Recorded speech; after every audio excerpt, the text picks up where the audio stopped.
break your opponent, and retrieve their crest.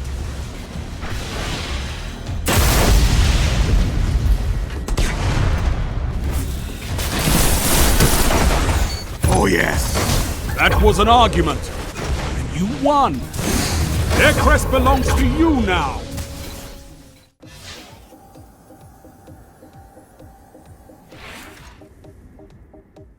Welcome back, Guardians. Let's jump straight into today's video, and in this video we're going to talk about the Game Informer article that we saw yesterday with the podcast of the Game Informer guys interviewing Chris Barrett and the other producer from The Rise of Iron, and it's called The Lingering Questions. So the things that, you know, people are probably wondering about, that's not too story based, it's not too spoilery, just little things that we could talk about right now. And I will link the podcast down below in the video description if you want to go over and spend an hour listening to it. I highly recommend it. It's pretty cool. It's pretty fun to listen to. So let's talk about strike playlists. Now, with the Rise of Iron, there's going to be a new strike, the Wretched Eye, and a couple of strikes returning in Fogoth and Sepix Prime. So there's going to be a new playlist called the SIVA Crisis playlist, and this is just a playlist with heroics, etc., but it will also include the Rise of Iron strikes. There'll be a non-heroic version too, and then there'll be a Taken King strike playlist, and of course the Legacy strike playlist. In those strikes, there will be strike-specific loot, where you can just play and get some strike-specific loot. And looking at the Wretched Eye, I cannot wait to see what that strike-specific loot will look like. I think it would be pretty cool. There is also the Skeleton Key chests. At the end of a heroic strike or a difficult strike, there will be a chest that appears in the final room, and you need to use Skeleton Keys to unlock it at a chance of new legendary gear. And that isn't the only way you can get some new legendary gear.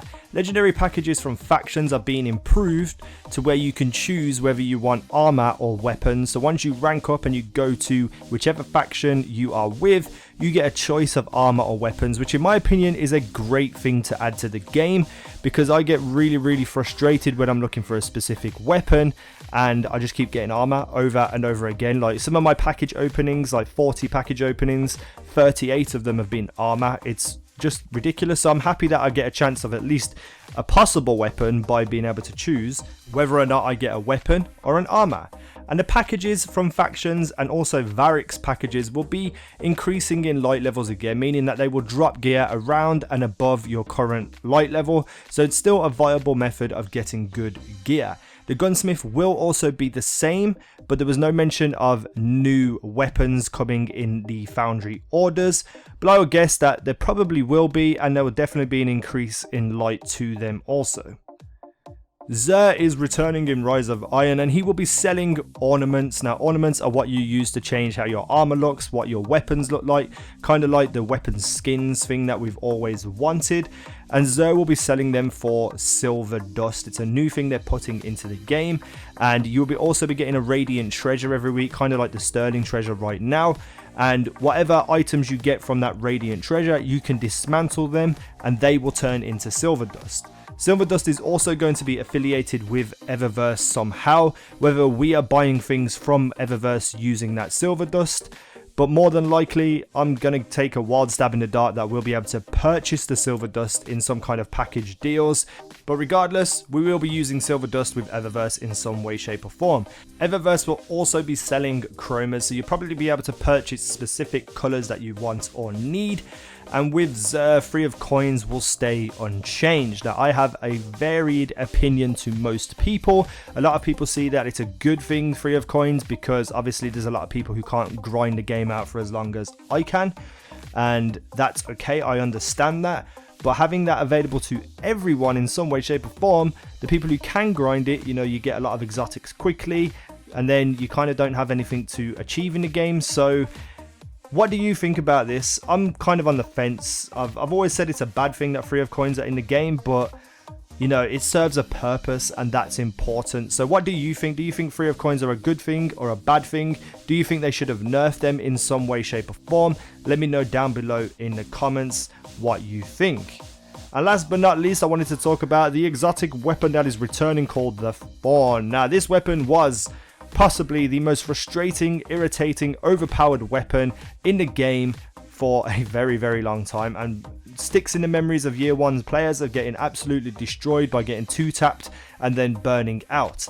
Now there's been a lot of changes to the Thorn since, and it's not as powerful, but it's still not that bad. But coming into year 3, it will stay exactly the same as it is right now, but obviously it will increase in light level and attack. This could be problematic, as they suggested they wouldn't be throwing out a weapon balance patch right away, so we could have to see what happens with PvP at the start of Rise of Iron. But I would definitely hate to have to only use the artifact, the Memory of Silimar, and that reduces damage over time in the Crucible greatly. I would hate to have to only run around with that to protect myself against the Thorn. So I am hoping that the Thorn comes back with exotic quests, because I did mention exotic quests existing again for certain weapons. So I'm hoping that you might have to get the Thorn again from scratch, so you can't just upgrade the old one that you already have. That means that everyone will have one straight away. So exotic quests are returning. I'm hoping it returns with the Thorn, so you have to actually work to get this weapon that might be overpowered.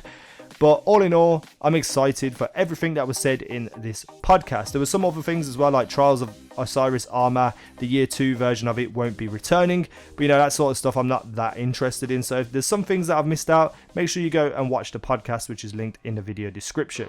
So tell me what you think. Hit me down below in the comments. Thank you for watching. I have been easy now, and you guys have been awesome. And what would be awesome is if you're new here, hit that subscribe button and of course that like button. You help me out so much with your support. I love you all. Thank you for watching, and I'll see you in the next video.